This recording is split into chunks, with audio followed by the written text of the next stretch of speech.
you know, we're in the business of management, you know, of relationships. I mean, it's, you know, and I hear all this thing about influence, greater influence, lesser influence. I mean, you know, I don't know that we've ever been able to impose anything on anyone else that doesn't come out of them indigenously. We find points of consensus, points of agreement, and we all work towards stability and the increasing, the expansion of human rights, I think, you know, both of those. And we're often at odds with our own, historically, we have been in a battle with ourselves about whether our commercial and other interests, security interests, outweigh our ideological interests. This is just the nature of of who we are as people, as a country, and the way our own government works. And it can be pretty dizzying sometimes to other people to try to figure it out. But our own, I would say that we're in a period right now of, I think worldwide, reassessing the nature of nations, the nature of governance, and I think we're seeing it disrupted in our own country as well by the fact that we can no longer pretend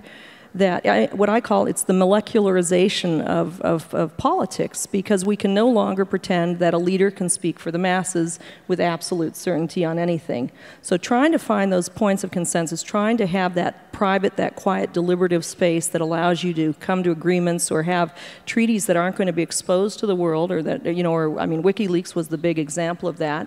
And I think, in a way, the interesting thing about WikiLeaks was that, in my mind, it showed the brilliance of our democracy in the sense that not one of the things that was exposed in WikiLeaks or came out revealed any kind of secret U.S. government program at all. There was nothing that surprised anybody, because everything we were talking about in private with our other countries, we were saying publicly was a part of U.S. policy. It was the other countries who were playing other games in some situations that were that had embarrassment. And interestingly enough, in the Middle East and the Gulf, the one country that didn't have an issue was Kuwait, where they have a parliament that's elected. Oh, by the way, you know, because they call their government on the carpet all the time.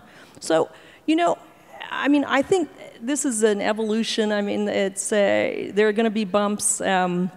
We have never been able to say, do this, jump how high, and people jump high. I don't know what world people think that was. Otherwise, we'd have peace in the Middle East right now.